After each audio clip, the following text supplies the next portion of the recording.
क्या ये? कहां से आया? बताओ। पापा मुझे नहीं पता ये। मैं तुम्हें तुम्हारी पसंदीदा चॉकलेट से भी ज्यादा प्यार करता हूँ। कौन है? किसने भेजा ये? पापा आप जैसा सोच रहे हैं वैसा कुछ नहीं है। मेरा किसी के साथ कोई अफेयर नहीं है। अफेयर नहीं चल रहा है? अच्छा ये क्या है? कहां से आया फिर ये? बताओ मुझे। अब हो गई तसल्ली? मुझे बेवकूफ समझा है? तुम्हारे गिफ्ट फेंकने से मैं ये मान लूं कि तुम्हारा कोई चक्कर नहीं चल रहा है। पापा आपको जो समझना है आप समझिए। तंग आ गई हूं मैं आपसे। आरोही, आप ना बात का बतंगड़ बना देते, ऐसे पेश आते अपनी बेटी से, तभी वो कोई बात हमसे शेयर नहीं करती।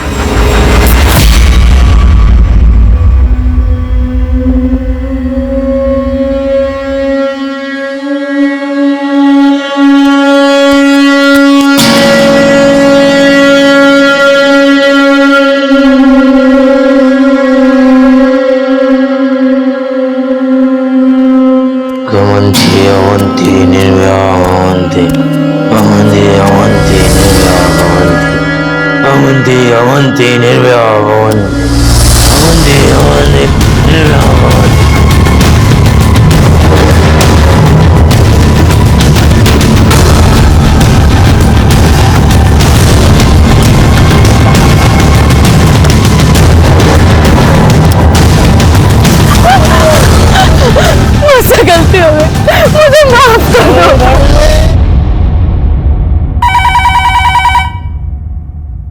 हेलो,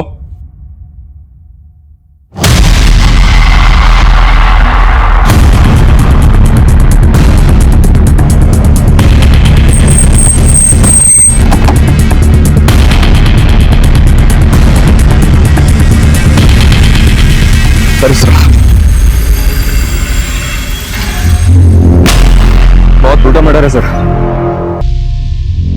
इसकी कंडीशन देखकर लग रहा है सर कि शायद इसके साथ रेप भी हुआ हो। सर इसके पास से आईडी, मोबाइल पास कुछ नहीं मिला। अब या तो इसको लूट के इरादे से टारगेट किया गया या फिर इसकी पहचान छिपाने के लिए ऐसा किया गया। इसकी पहचान पता करो, इसके फिंगरप्रिंट्स आधार कार्ड के डेटाबेस से मैच करो और बड़ी पोस्टमार्टम के लिए भिजवाओ। सर जिस बेनामी से लड़की को मारा गया है, किसी गहरी कोफ्त की बुआ रही है। कोफ्त मतलब सर? अगर हिंदुस्तानी लिटरेचर पढ़ा होता तो मालूम होता। कोफ्त मतलब ऐसी घृणा, ऐसी रंजिश जिसने किसी इंसान को भीतर तक छन्नी कर दिया, जैसे इस लड़की को छन्नी करके मारा गया।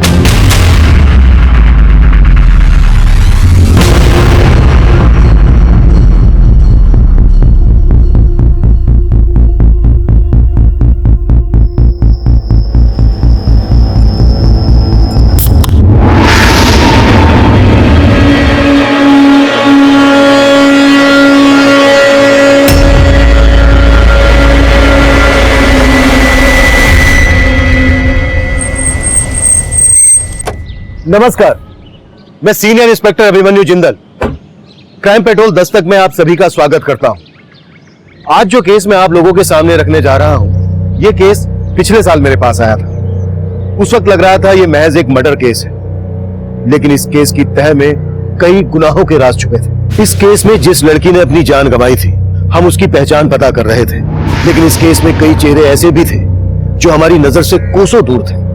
अफसोस ये था कि उस दूरी को तय करने के लिए हमें कई गुनाहों के अंजाम देखने थे, क्योंकि इस केस में कोई एक नहीं बल्कि कई विक्टिम थे।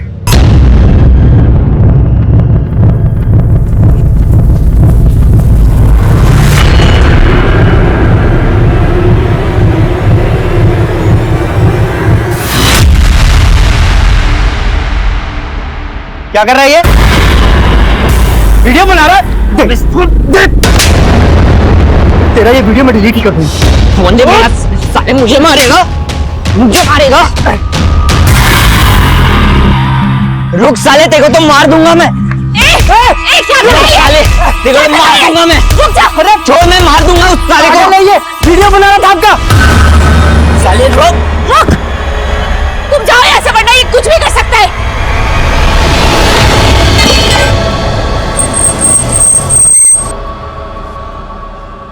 सर, जिस लड़की की लाश हमें नेहरू विहार के पास मिली थी, उसकी पहचान हो गई है। वो लड़की नेहरू विहार की थी। कांस्टेबल ने जब उसका फोटो उसके पेरेंट्स को दिखाया तो उन्होंने उसे आइडेंटिफाई कर लिया।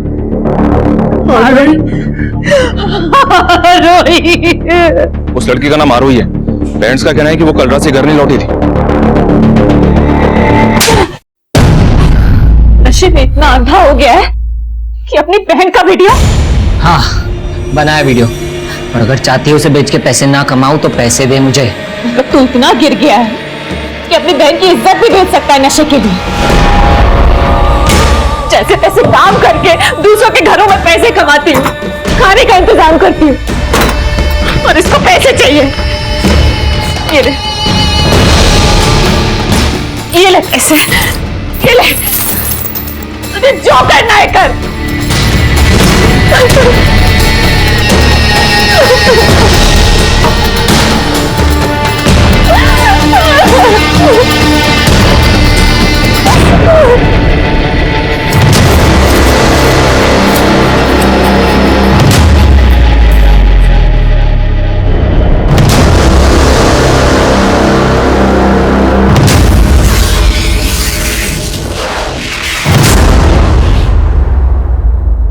आप लोगों की आरोही की किसी के साथ कोई दुश्मनी थी?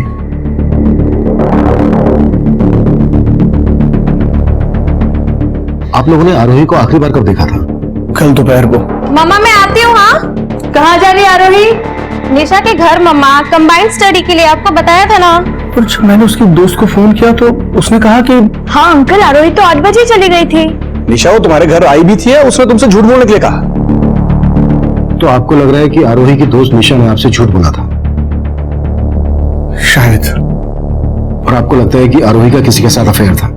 सर, आरोही का अफेयर था ही नहीं। उसकी फैमिली को गलतफहमी थी। कैसी गलतफहमी? कोई तो उसे बार बार कॉल करता था और हाँ बहुत सारा गिफ्ट भेजता था। पर वो था कौन ये तो पता होगा ना तुम्हें? नहीं सर, वो कौन था वो मैं तो क्या, वो तो आरोही को भी नहीं पता था। आरोही तू इन सब चीजों को लाइटली मत ले यार। मेरी बात मान, एक बार अपने पेरेंट्स से बात करके देख। कोई फायदा नहीं है यार, उल्टा वो लोग मुझे ही गलत समझेंगे। उसके पेरेंट्स ने कभी उस पर ट्रस्ट किया ही नहीं, और उसके फादर का नेचर बहुत ज्यादा अनोइंग है। वो अपने आगे किसी की नहीं सुनते। कहीं ऐसा तो नहीं है कि निशा जानबूझकर उस लड़के के बारे में हमसे छुपा रही हो? सर, अगर वो लड़का आरोही को बार बार कॉल करता था तो आरोही के कॉल रिकॉर्ड से पता चल जाएगा, और एक बार पता चल गया कि वो लड़का कौन है तो ये पता लगाना मुश्किल नहीं होगा कि निशा हमसे कुछ छुपा रही है या नहीं। करेक्ट। आरोही और निशा दोनों के बारे में सब कुछ पता करो। हो सकता है निशा उसके बारे में जानती हो लेकिन किसी वजह से छुपा रही हो।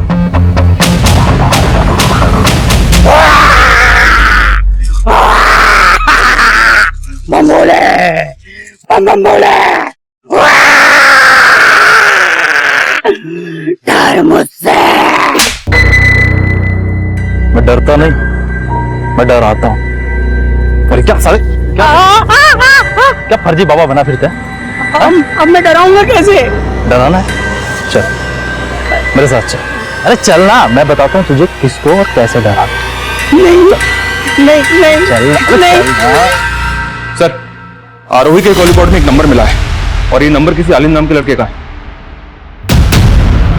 मतलब ये वही लड़का है जो बार बार आरोही को कॉल कर रहा था? जी सर, लेकिन सर निशा के कॉल रिकॉर्ड में आलिम का नंबर नहीं मिला और ये नंबर पलवल के एड्रेस पे रजिस्टर्ड है।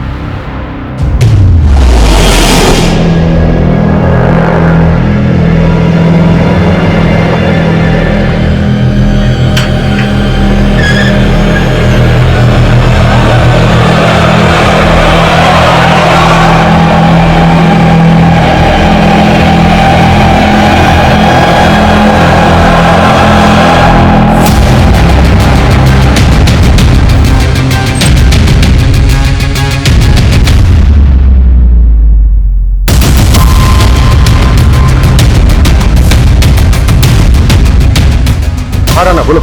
आलिम के घर पे तो ताला लगा है सर। मतलब उसका आरोही के मर्डर से कोई ना कोई कनेक्शन जरूर है, इसलिए फरार हो गया। उस तक पहुंचने कोई लीड? आलिम के आसपास में इंक्वायरी की तो पता चला उसके आगे पीछे कोई नहीं है, लेकिन एक बात है सर, आरोही का मर्डर हुआ 4 दिन पहले और आलिंद का घर पिछले 2 महीने से बंद है। लेकिन आलिंद का फोन आरोही के मर्डर वाली रात तक फरीदाबाद में एक्टिव था और उसका घर है पलवल में। मतलब पिछले 2 महीने से वो फरीदाबाद में रह रहा था। मामला कुछ अटपटा लग रहा है। एक काम करो राना, निशा से बात करो, देखो आलिंद के बारे में क्या बोलती है। सर, इसको मैंने कहीं देखा है। ये तो ऑटो वाला है।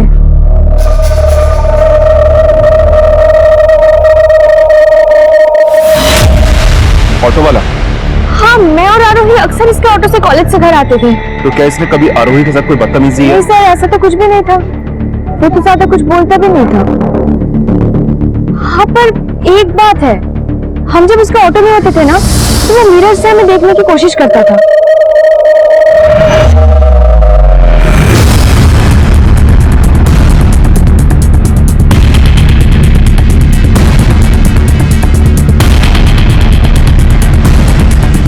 सर, फरीदाबाद के ऑटो स्टैंड पे हमने आलिन के बारे में पता किया।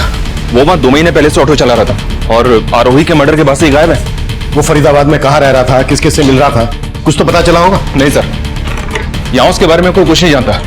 हैरानी की बात तो यह कि आलिंद एजुकेटेड था, बीटेक कर रखा था उसने। पलवल से पढ़ा लिखा लड़का जिसका पलवल में अपना खुद का घर था, वो फरीदाबाद में ऑटो चलाए। ऐसा कोई पागल प्रेमी कर सकता है। ये जरूर आरोही से एक तरफा प्यार करता होगा और उस रात इसने आरोही से अपने प्यार का इजहार किया होगा। और मतलब सर, वो कोफ्त इस सिर्फ आशिक आलिंद की थी? कोफ्त जब प्यार मोहब्बत की हो तो कभी कभी उसके साथ जुर्म भी दस्तक देता है, और ये दस्तक आरोही को रोजाना मिल रही थी। चूक आरोही के माता पिता से भी हुई थी और आरोही से भी हुई थी। ये चूक क्या थी, क्यों हुई थी, ये एक बड़ा सवाल था। इसका जवाब उस वक्त हमारी सोच से परे था। उस वक्त हम आलिंद को ढूंढ रहे थे और तभी एक साथ कई और अपराध इस केस की फहरिस्त में जुड़ने को तैयार खड़े थे। सुनिए, आपने मेरे भाई जग्गी को देखा क्या? भाई देना यार। ये चाहिए? जा पहले पैसे लेकर। भाई बोलता हूँ ना, अगली बार दे दूंगा पैसे। पहले पैसे लेकर आ। बोल रहा हूँ ना, अगली बार दे दूंगा पैसे तेरे को। बोल रहा हूँ ना, अगली बार दे दूंगा पैसे। देना यार। भाई मेरे को क्यों नहीं दे रहा है तू? देना यार। अबे रुक तो, रुक। मारेगा उसे, मर्डर बनेगा। मुझे मार, मार मुझे। चल यहाँ से। सर, आरोही की पोस्टमार्टम रिपोर्ट, हमारा अंदाजा बिल्कुल सही था। इसका रेप भी किया गया था। पोस्टमार्टम रिपोर्ट के हिसाब से 9-10 सूत लंबी लोहे की कील जैसी किसी नुकीली चीज को इसकी बॉडी में 5-6 इंच गहराई तक बार बार घोंपा गया। मौत की वजह एक्सेसिव ब्लीडिंग। 9-10 सूत मोटी नुकीली चीज, ये ऐसा क्या हो सकता है जिसे मर्डर वेपन बनाया गया? बोला दुर्गा साहब।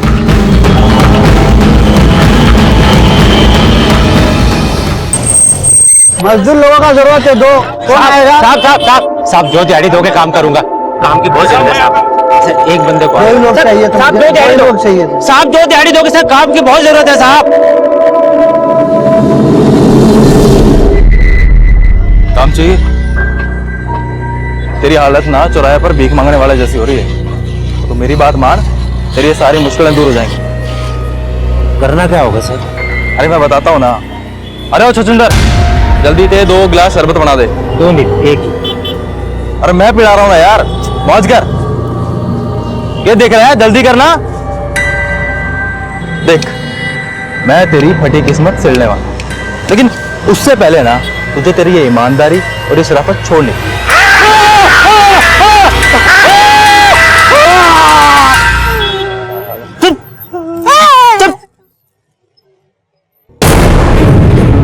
देख, इतना कुछ नहीं होगा, ठीक है? अगर मेरे साथ रहेगा ना तो ऐश करेगा।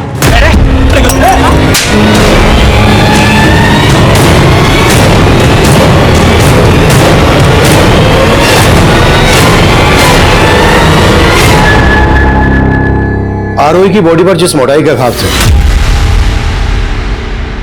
उसके हिसाब से आइस ब्रेकर सबसे नजदीक वेपन है। हो ना हो किलर ने आइस ब्रेकर का इस्तेमाल किया होगा। लेकिन सर, ना तो क्राइम सीन के आसपास से हमें ऐसा कुछ मिला और ना ही आलिंद के घर से। राणा, इस एरिया में जिन जिन हार्डवेयर शॉप पर आइस ब्रेकर मिलते हैं, सब पर आलिंद की फोटो घुमा।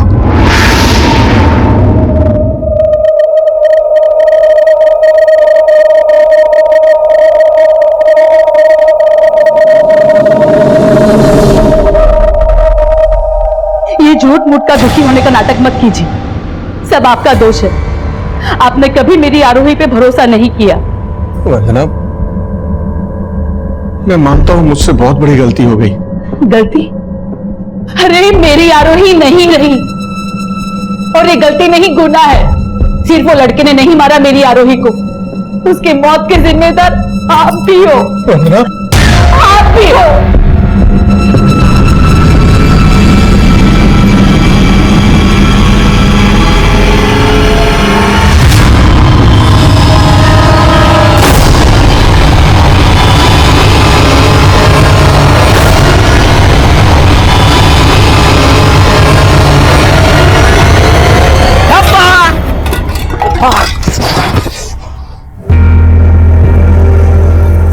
दर्द हो रहा है भैया, मुझे माफ कर दो भैया।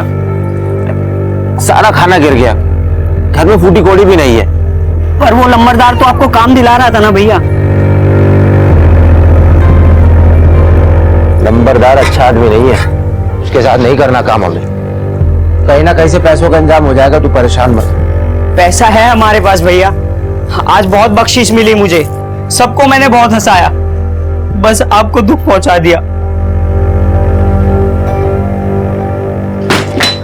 अरे वाह, बड़ा प्यार व्यार हो रहा है यार, थोड़ा प्यार हमें भी कर लो। कहाँ है तेरा लंबरदार? भैया हमें नहीं पता कहाँ है। अच्छा मालूम नहीं तुझे? मालूम नहीं इसे लंबरदार कहाँ पे? अरे भैया नहीं नहीं भैया भैया भैया भैया भैया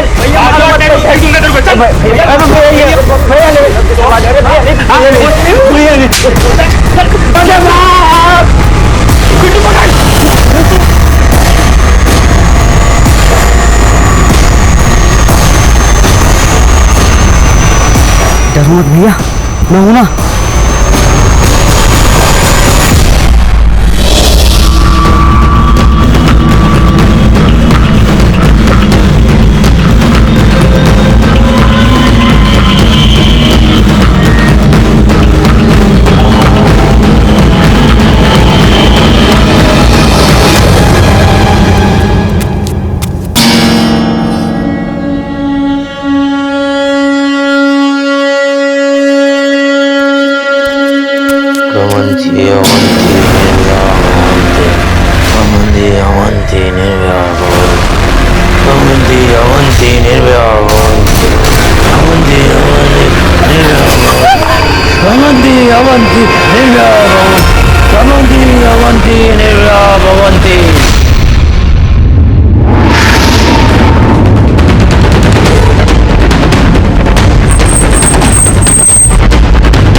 सर, इसके पॉकेट में तो कुछ भी नहीं, लेकिन मारने का तरीका सेम है जैसे आरोही को मारा गया।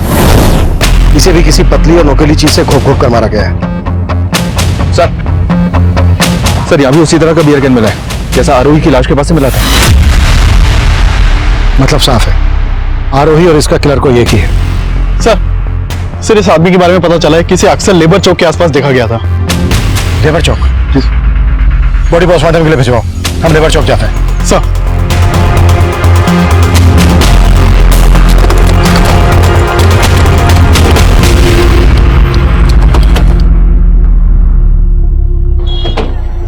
देखो आसपास पता करो, कोई जानता है क्या?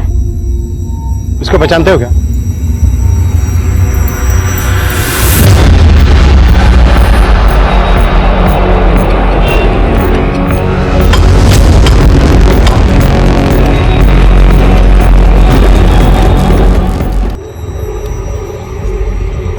शरबत पिलाऊं साहब?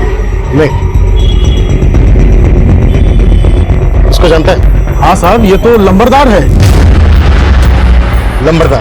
हाँ, लोग इसको यही बुलाते हैं, इसका असली नाम तो हमको नहीं मालूम है। इसके बारे में कुछ और जानता है?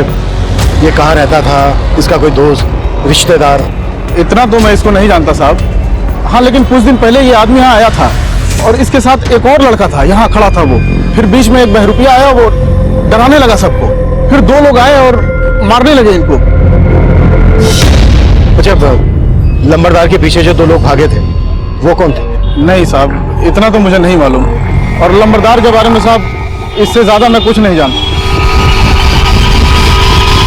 साहब ये वही बहरूपिया है साहब, ये वही है साहब। ए रोज इधर आ, ए पकड़ो इसको। जाओ उधर जाओ।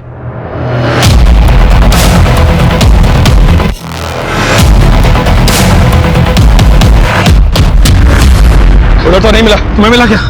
नहीं साहब, हाथ नहीं लगा, पता नहीं कहाँ गायब हो गया।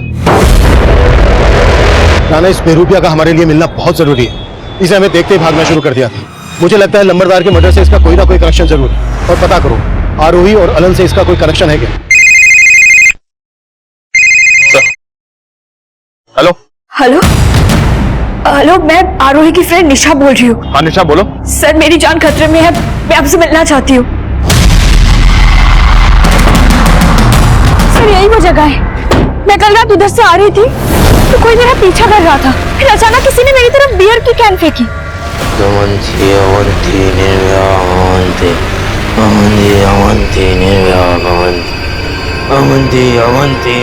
सर किसी तरह मैं जान बचा के घर गई, वरना वो मुझे भी मार देता। कौन था वो? ये आनंद? नहीं पता सर, मैंने उसका चेहरा नहीं देखा। हो सकता है वो आलिंद है। पर सर वो जब मेरा पीछा कर रहा था ना तो कुछ अजीब से श्लोक बोल रहा था। वो श्लोक? कैसा श्लोक? कौन सा श्लोक? कुछ समझ नहीं आया, कुछ तो अजीब ही बोल रहा था वो। सर मुझे लगता है जो आरोही को मारा है वो मुझे भी मारना चाहता है। प्लीज सर मुझे बचा लीजिए सर। निशा तुम बेफिक्र रहो, हमारा एक कांस्टेबल तुम्हारे साथ रहेगा, तुम्हारे घर के बाहर भी रहेगा। Thank you so much sir. पैसे खत्म हो गए तो घर याद आ गया। तेरे चक्कर में मुझे अपनी जिंदगी बर्बाद नहीं करनी है। अरे तुझे जो करना है कर, लेकिन जा तू। अरे नहीं चाहिए ऐसा भाई। मैं जानता हूँ दीदी, मैं आपको बहुत दुख देता हूँ, मैं बहुत बुरा हूँ, पर मैं क्या करूँ, मेरा खुद पे बस नहीं चलता। मैं बहुत बुरा हूँ दीदी, मैं बहुत बुरा हूँ। मुझे मारो, मारो दीदी, मुझे मारो दीदी, मुझे मारो, आप मुझे मारो, मारो दीदी, मुझे मारो। संभालो अपने आप को, सब ठीक हो जाएगा। नहीं जाने दूंगी मैं, नहीं जाने दूंगी जग्गे। दीदी मुझे जाने दो, नहीं जाने दूंगी, मुझे जाने दो दीदी, जग्गे मुझे मत रोको दीदी। नहीं जाने दूंगी अंदर। मुझे जाने दो दीदी, मुझे जाने दो। चलो जा, मैं जानती हूँ तेरा तुझे बस नहीं चलता है, पर सब ठीक हो जाएगा तो समझता है। मैं तुझे इस बार नहीं जाने दूंगी, नहीं जाने दूंगी।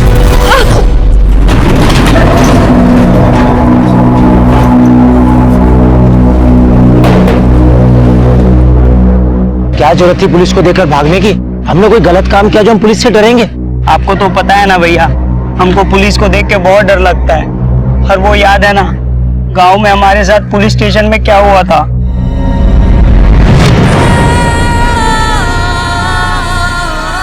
दीदी मुझे माफ कर दो, मुझे माफ कर दो दीदी, गलती हो गई तो मुझे माफ कर दो दीदी, मुझे माफ कर दो दीदी, मुझे माफ कर दो, मुझे माफ कर दो दीदी, मुझे माफ कर दो, मुझे माफ कर दो दीदी, मुझे माफ कर दो। क्यों मार रहा है? मुझको क्यों मार रहा है? मुझे मार दे, मुझे मार, ये ले, इसे मार दे, मुझे मार दे, मुझे।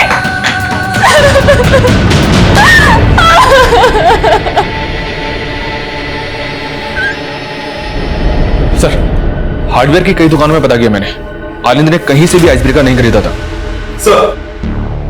सर गोले वाले ने ये बहरूपिया और ये दूसरे आदमी का स्केच बनवाया है जो लंबरदार के साथ थे। लेकिन सर गोले वाले को उन दोनों आदमियों का चेहरा ठीक से याद नहीं है जिन्होंने लंबरदार के ऊपर अटैक किया था। ये आदमी और ये बेरूपिया दोनों के स्केचेस सर्कुलेट करो, कैसे भी करके पता लगा उनके बारे में और आनंद के बारे में भी। सर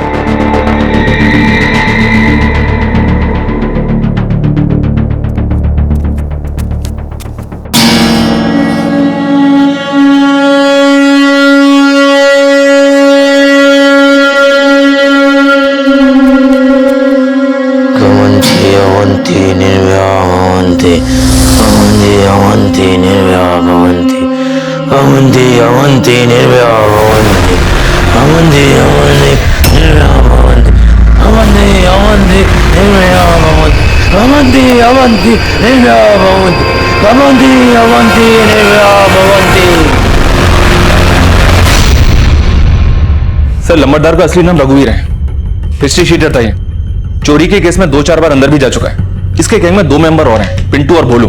उस गोले वाले को हमने पिंटू और भोलू की तस्वीर दिखाई, तब उसने पहचाना कि इन्हीं दोनों ने उस दिन रघुवीर पर अटैक किया था।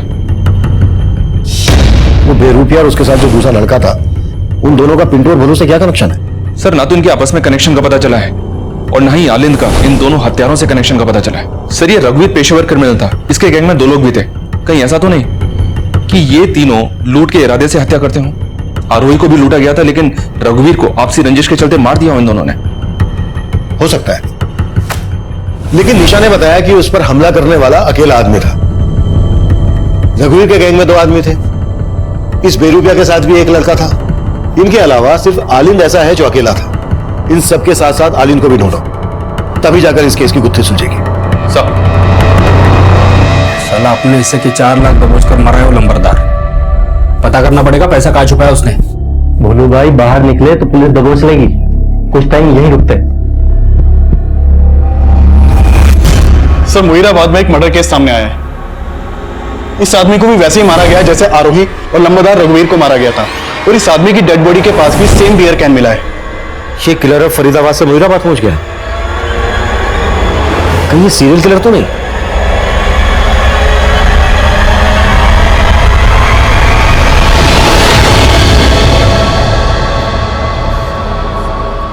शाना सर। इन तीनों मर्डर्स में एक चीज कॉमन है। क्या सर? ये देखो, इन तीनों के पैर में काला धागा बंधा है। ये बात हमने पहले नोटिस नहीं की। इसका मतलब किलर विक्टिम्स के पैर में पर्पसली काला धागा बांधता है। करेक्ट। इन तीनों मर्डर्स का किसी ना किसी तंत्र से कनेक्शन जरूर है। हो सकता है तीनों विक्टिम्स का किसी तांत्रिक के आना जाना हो। सना, एक काम करो, आरोही के पेरेंट्स से फिर से बात करो और पता करो कि आरोही का या उनका किसी तांत्रिक से कोई कनेक्शन है क्या।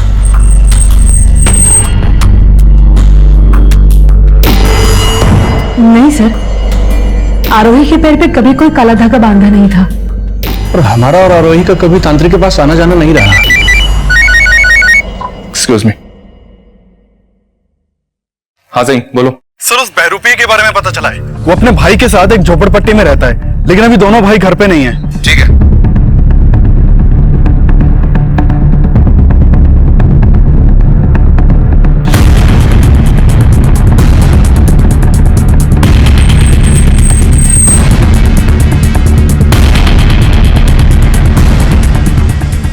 काफी तोड़फोड़ हुई है। हाँ सर, आसपास के लोगों से पूछताछ की। उन्होंने बताया कि कुछ दिन पहले रघुवीर के आदमी ने दोनों भाइयों को जान से मारने की कोशिश भी की थी। सर, उसके बाद से ये दोनों भाई कहाँ गायब हैं किसी को कुछ मालूम नहीं है। और सर, एक और बात पता चली है, इन दोनों भाइयों के यहाँ एक प्रोस्टिट्यूट का भी आना जाना था। उस प्रोस्टिट्यूट को मैंने थाने बुलवा लिया है। साहब, अगर कुछ पूछना था तो वहीं पूछ लेते, यहाँ बुलाने की क्या जरूरत थी? जो पूछा गया है उसका जवाब दो। हाँ साहब, मैं जाती थी उस लड़के के पास, लेकिन वो लड़का था भी कि नहीं ये मुझको डाउट है। तुम उस बेरूपिया की बात कर रही हो? हाँ साहब, एकदम नौटंकी था वो। पैसा देता था मुझे, लेकिन मेरे साथ ही नहीं सोता था। ये कपड़ा नहीं, तुमको पैसा दिया ना, अब तुम पूरी रात मेरा कर्तव्य देखोगी। हाँ साहब, वो नाच नाच के मुझे अजीब अजीब से कर्तव्य दिखाता था, लेकिन उसका भाई चुपचाप बाहर बैठा रहता था। सुन बे, तेरे भाई ने तो कुछ नहीं किया, तू करेगा क्या? और वैसे भी रात भर तो अरे अतरंगी थे दोनों भाई। ठीक है, तुम जा सकती हो। तो अजीब बात है नाना, ये दोनों भाई प्रोस्टिट्यूट को अपने पास बुलाते थे, लेकिन इसके साथ कुछ करते नहीं थे, जबकि आरोही के साथ रेप हुआ था।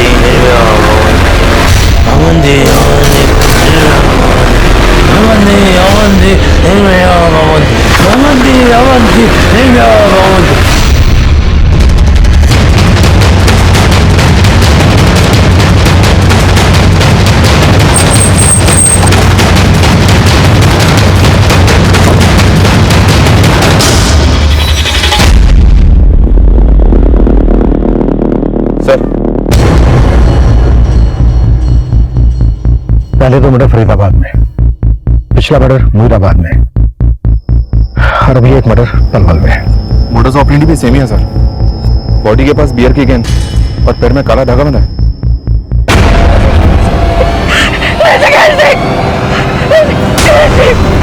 क्या हो गया?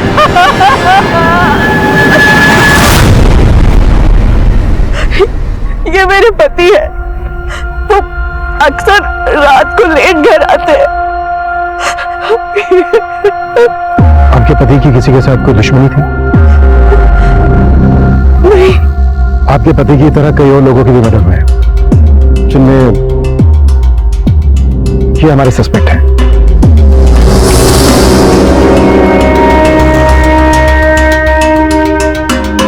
इनमें से आप जानती किसी को?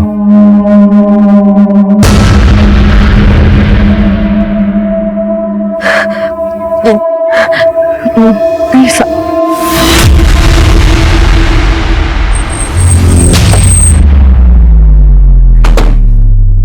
राना, मुझे लग रहा है वो औरत हमसे कुछ छुपा रही है। मतलब सर आप कहना चाहते हैं कि वो इन सस्पेक्ट्स में से किसी न किसी को जानती है? हो सकता है। आई थिंक वो किसी डर की वजह से छुपा रही है। उस औरत और उसके पति के बारे में सब कुछ पता करो। सर ऋषि केस के मर्डर से पहले तक हम ये मानकर चल रहे थे कि ये केस किसी सीरियल किलर से जुड़ा था, जिसमें तंत्र मंत्र, प्यार मोहब्बत सब एंगल्स नजर आ रहे थे। पर उन हत्याओं के पीछे एक कोफ्त, एक रंज थी, और ये कोफ्त और ये रंज किसकी थी ये हम उस वक्त नहीं समझ पा रहे थे। साइको लवर आलिंद, बेरुपिया रंजीत, उसका भाई कौशल, हिस्ट्री शीटर रघुवीर के आदमी, हम सबको ढूंढ रहे थे। लेकिन उन हत्याओं का मकसद क्या था, उन्हें अंजाम तक पहुंचाने वाला कौन था, ये तब एक बड़ा सवाल बना हुआ था।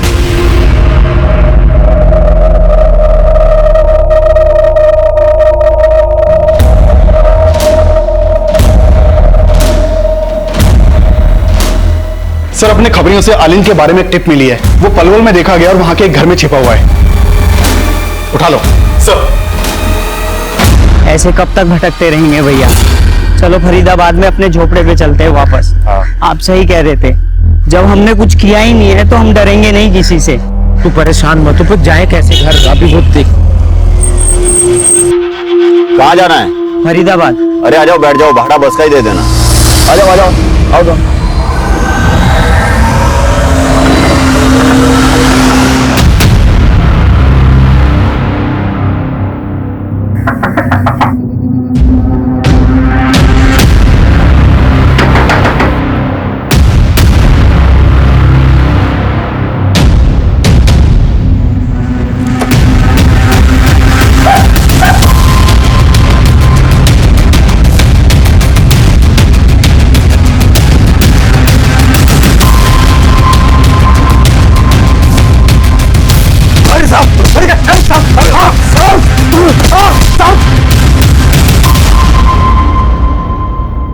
तूने मुझे समझ में नहीं आ रहा है। तूने बीटेक किया, बीटेक करने के बाद रिक्शा चलाने लगा, और ये मंत्र मंत्र कहां से सीखा तूने? कौन सा मंत्र साहब?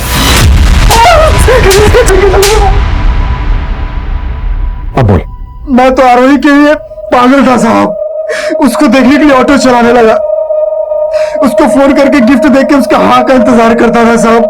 लेकिन वो सब डर गया था साहब, डर गया था। मैं जानता था कि आप लोग मुझे ही पकड़ोगे, लेकिन मैंने मर्डर नहीं किया साहब।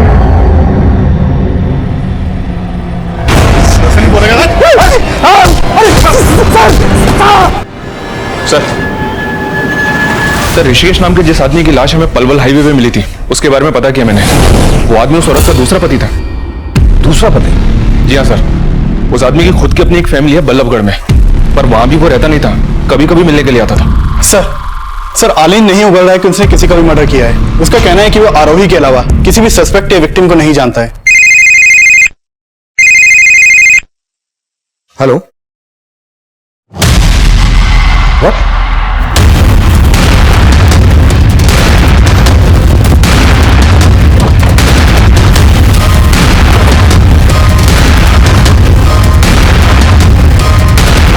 सर ये देखिए, ये तो वही बेरुपिया लग रहा है, और ये भी उसी मोडस ऑपरेंडी से मारा गया है।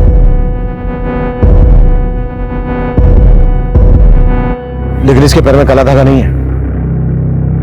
सर कहीं ऐसा तो नहीं किसी ने इसका मर्डर करने के लिए उस किलर की मोडस ऑपरेंडी का इस्तेमाल किया?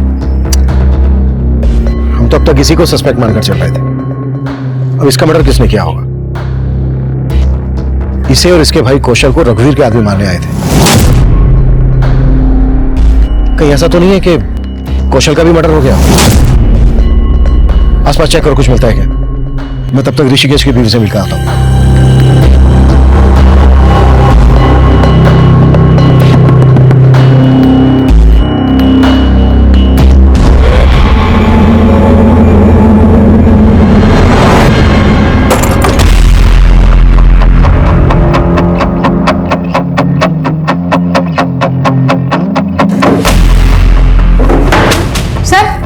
ये देखिए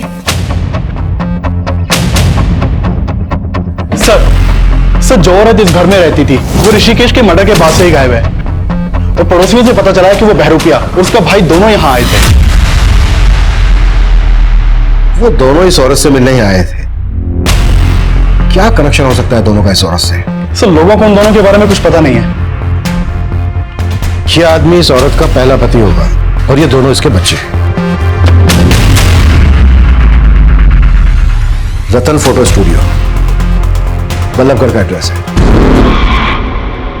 तू वहां नहीं है, तू आयत है टायत, तेरे पास नहीं आना चाहिए था। मैं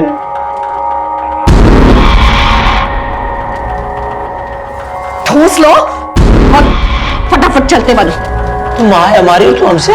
मां नहीं हूं मैं तुम्हारी, तुम दोनों मेरे दुश्मन हो, दुश्मन। अब फटाफट खा के निकलो यहां से। नहीं जाएंगे जब तक हम तेरे उस नए पति से नहीं मिल लेते। तेरी वजह से ऋषिकेश जी, तेरा छोटा बेटा भी तो मरा है वहां। रंजीत के लिए आंसू नहीं निकले तेरे, बोल मुझे बोल।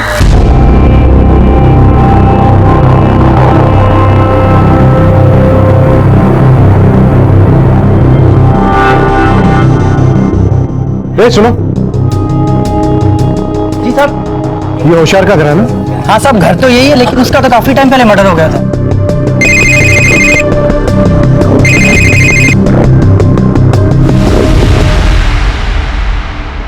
गांठ खुल रही है उसकी, बांध। हाँ, बांध उसको ठीक से। हाँ हाँ, जल्दी बांध।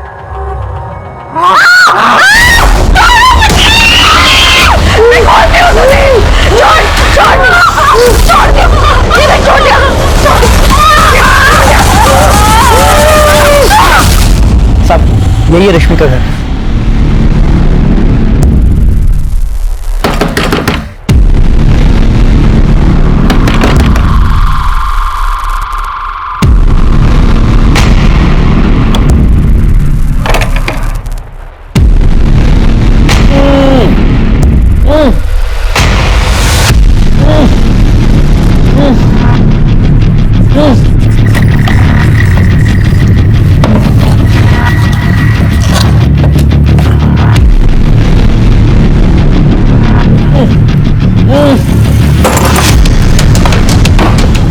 हतर खोलो इसके।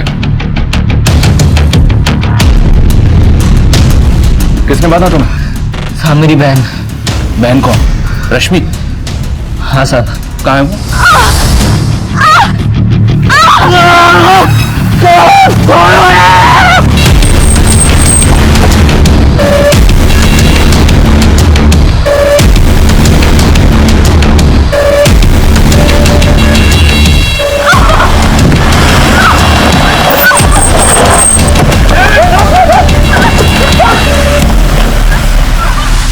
इसने मुझे 2 बार विधवा बनाया। पहली बार अपने सगे बाप होशियार जी को मार डाला, ये ऋषिकेश जी को भी मार डाला। लेकिन रंजीत को कौशल ने नहीं मारा था, उसको ऋषिकेश अंकल के बेटे ने मारा था, बदला लेने के लिए। कहाँ जाना है भाई? छोड़ दूं?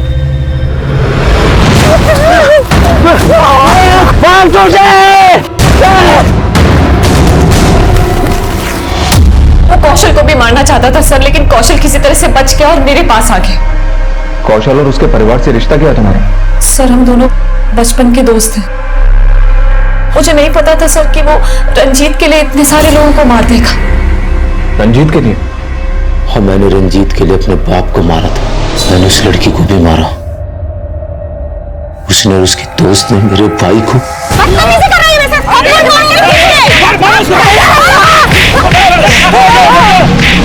मजाक करके बैरूपिया बन के अपना पेट पालता था, लेकिन वो लड़के। तो फिर रघुवीर को क्या मारा? रघुवीर के गैंग के लोग उससे अपना हिस्सा चाहते थे, उसने सबका हिस्सा मार लिया और उसके गैंग के लोग हमारे घर में आकर हम दोनों को मारने लगे। हम वहां से जैसे तैसे करके भाग और हम जाकर रघुवीर के घर में छिप गए।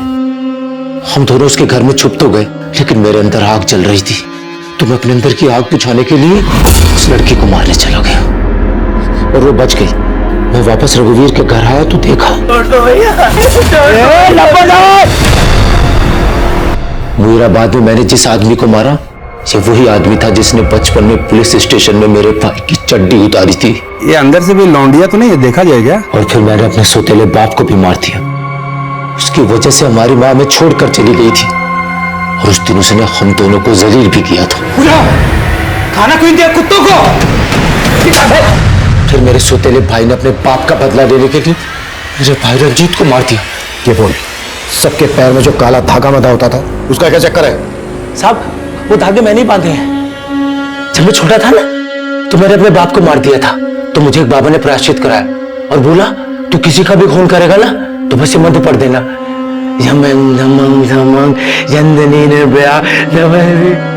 रंजीत की हत्या ऋषिकेश के बेटे सुनील ने की थी, जिसे हमने गिरफ्तार कर लिया था। रघुवीर गैंग के दोनों अपराधी अभी तक फरार हैं, पर इस केस के प्राइम एक्यूज कौशल का मानसिक संतुलन ठीक नहीं था। उसका बचपन ऐसे वैशी माहौल में गुजरा था जिसने उसका जीवन ही कुंठित कर दिया था, और जब उसने अपने पिता की हत्या का प्रायश्चित करना चाहा, तब वो एक ढोंगी तांत्रिक के अंधविश्वास का शिकार हुआ। इस केस की इन्वेस्टिगेशन के दौरान हमें रश्मि पर हुए अत्याचारों का पता चला और अदालत के फैसले पर रश्मि के भाई जग्गी को रिहैब सेंटर भेज दिया गया। देखते हैं हमारे आज के एपिसोड की दूसरी कहानी।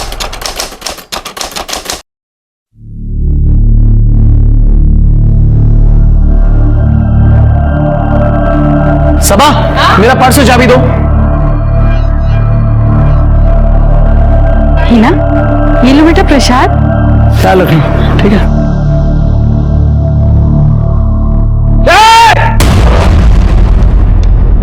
अपना ढोंग ना अपने पास रख। फेंक इसको, फेंक। आज के बाद ना मेरी बच्ची को आग उठा के भी देखा है। शर्म नहीं आती? अब कैसे बात करते हुए? कमीज तुम्हारी बीवी को नहीं है, पहले तो तुझे काफिर बना दिया, अब मेरी बच्ची के पीछे पड़ी है। जबान संभाल के बात करो, वरना क्या? असलम, तमीज से। भाई है वो तुम्हारा। वाह, और ये तो चचेरे भाई है, आप तो मेरे सगे भाई है। आप कुछ क्यों नहीं कहते? कहने लायक छोड़ा है तुमने, छोड़ा है कहने लायक।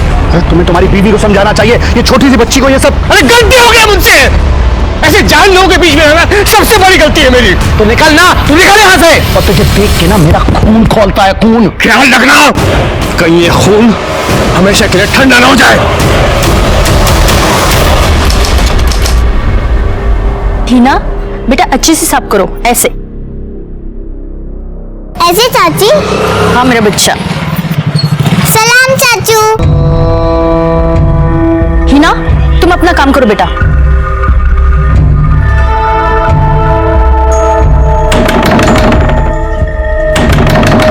अरे आ रही हूँ बाबा। कितना टाइम लगाती हो तुम? किचन में थी ना। क्या कुछ भूले क्या? अरे मेरा बटुआ कहीं मिल नहीं रहा है, आधे रास्ते से आना पड़ा मुझे। तो यही कहीं होगा ना। देखो तुम भी देखो। हाँ भूल गया मैं। अरे कहाँ रख दिया मैंने? सुनो, मैं कमरे में देखता हूँ, ठीक है? हाँ। तुम यहाँ ढूंढो। वॉचमैन।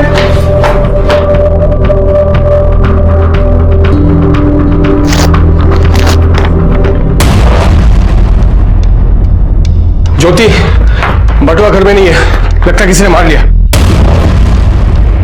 क्या हुआ? क्या ये? तुम्हारा डेथ सर्टिफिकेट।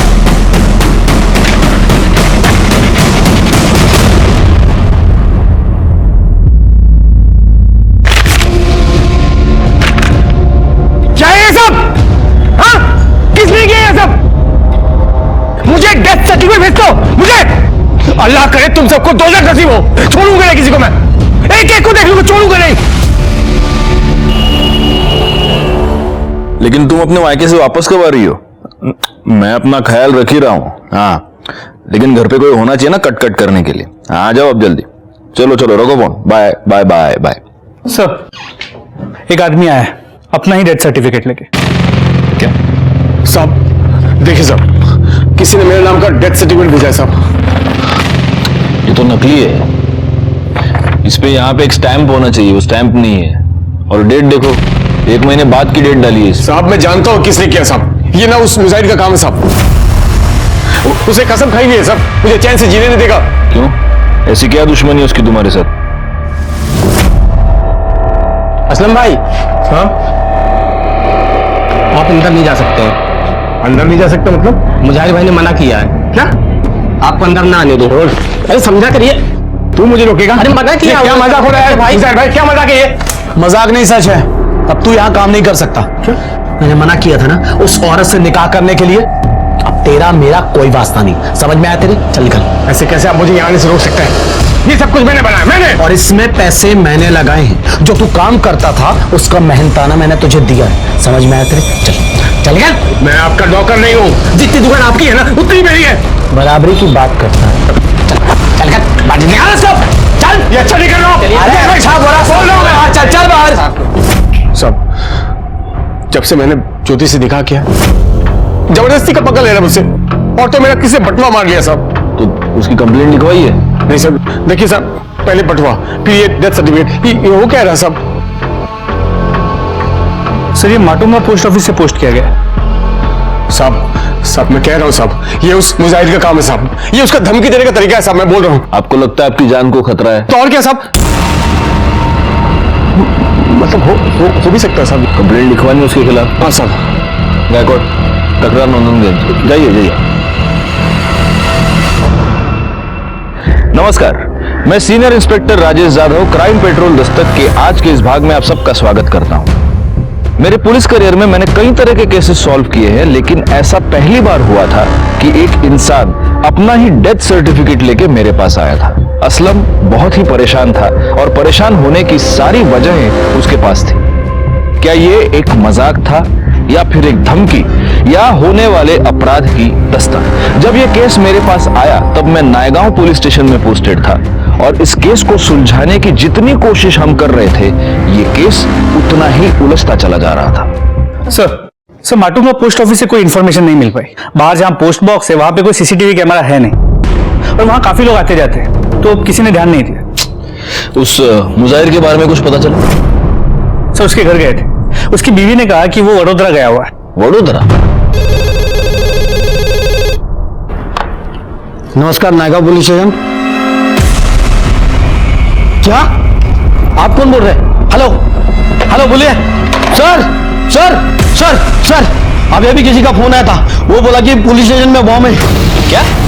गायकवाड़ एक काम करो, बॉम्ब स्क्वाड को तुरंत फोन लगाओ। कर दे, पुलिस स्टेशन रिकामा करा, विदाउट पैनिक सबको बाहर निकालो। हाँ चलो सब लोग बाहर चलो। चलो चलो सब लोग बाहर चलो।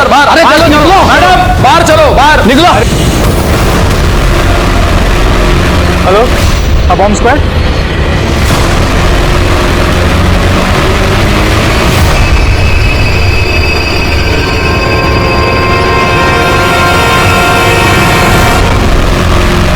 सर अंदर कोई बम नहीं है।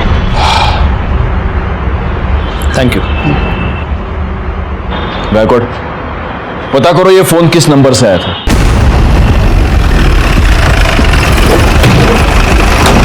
सर इसी होटल के नंबर से फोन आया था।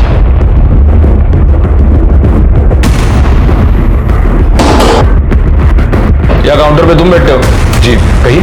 यहां से पुलिस स्टेशन पे कॉल तूने किया था? नहीं साहब, ये रेस्टोरेंट तो मेरे भाईजान का है, गले पर वही बैठते हैं, मैं तो बस आता जाता रहता हूँ। कौन है भाईजान? बुलाओ। कौन है सजाद? हाँ अरे सर आप लोग यहाँ पर? ये रेस्टोरेंट तुम्हारा है? जी सर। तो हमारे पुलिस स्टेशन पे बॉम्ब का झूठा कॉल तुमने किया था? नहीं सर, हाँ वो बॉम्ब नहीं सर, बिल्कुल नहीं। या काउंटर पे तुम नहीं बैठे थे? हम मैं ही था काउंटर में, लेकिन मतलब मैं रहता हूँ काउंटर में, लेकिन आता जाता रहता हूँ सर, अंदर काम रहता है कभी कभी। मैं मतलब यहाँ पे सीसीटीवी कैमरा नहीं है?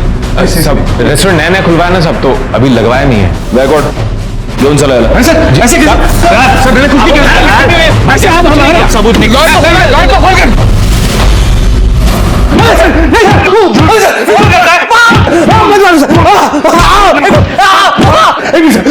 सर सर सर मैंने कुछ नहीं किया सर, अब मेरी बात का यकीन कीजिए, मैं रेस्टोरेंट में था जरूर, लेकिन मैं किचन के अंदर था सर, उसी बीच में कोई और आके किया होगा। सब सब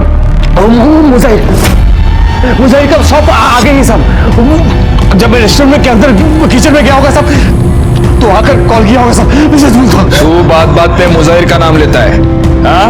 सबसे पहले तो अपना एक झूठा डेथ सर्टिफिकेट लेके हमारे पास आया, उसके बाद पुलिस स्टेशन में झूठा कॉल करता है कि इधर बॉम्ब है हाँ? तेरे क्या हम क्या उल्लू लगते हैं क्या? हाई कोर्ट, इसको तब तक मारो जब तक ये सच ना बोले, मारो इसको। इसका छोटा भाई जमानत करवाने आया है। अगली बार पुलिस के साथ मस्करी नहीं, समझा ना? चलो निकलो।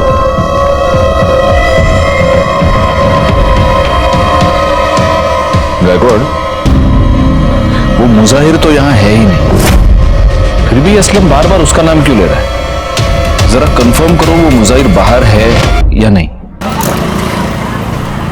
अम्मी, मैंने पूरा पार्ट प्लान कर लिया, अब मैं खेलने जाऊं? ठीक है जाओ, पर जल्दी आना, ठीक है? सब आप मुजाहिर, आपको बताया तो था कि वो बड़ोदरा गए हैं। हमें आपके घर की तलाशी लेनी है। आप ऐसी तलाशी नहीं ले सकते। सर्च वारंट और पूरा घर चेक करो। सर सब क्या हुआ? भाभी देखिए ना, ये घर की तलाशी ले रहे हैं और बार बार इन्हीं के बारे में पूछ रहे हैं। सर वो घर में नहीं है। मुजाहिर का नंबर दो। नंबर क्या? बोलो नंबर।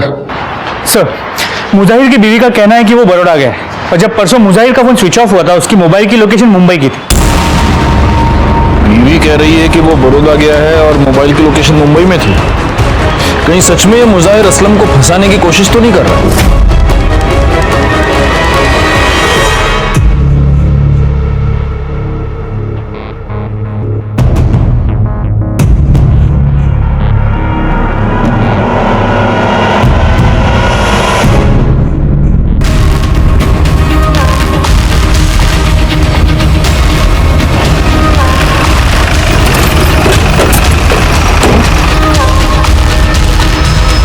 तो ये लाश मुजाहिर की है, जिसके बारे में असलम ने बताया था। क्या? जी सर, इसके पॉकेट से इसका ये फोन भी मिला है।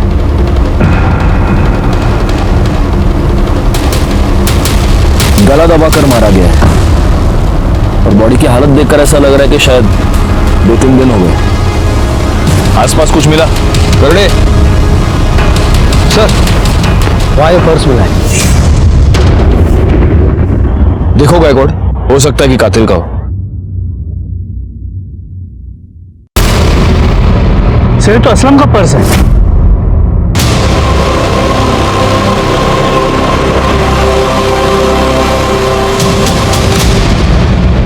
अरे वो सिवैया बनाई थी, हिना को बहुत पसंद है ना, इसलिए। तुझे क्या हुआ? तू इतनी परेशान क्यों है? अरे कुछ समझ नहीं आ रहा है, एक तो इनका फोन नहीं लग रहा है और बार बार पुलिस भी चक्कर लगा रही है। तू परेशान मत हो, कर देंगे वो फोन।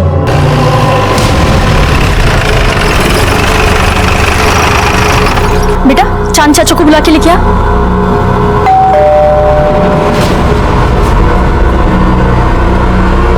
क्या बात है सर? ये वॉलेट तुम्हारा है? जी मेरा ही है सर, शुक्रिया। कहाँ मिला आपको सर? मुजाहिर अंसारी की लाश के पास।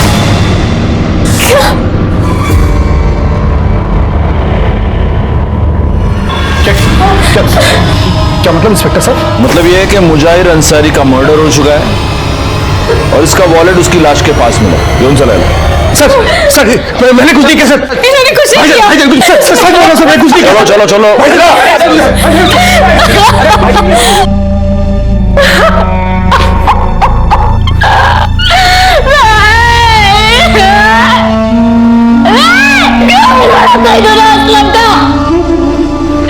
अपने भाई की जान मेरी और उसे कभी माफ नहीं करेगा।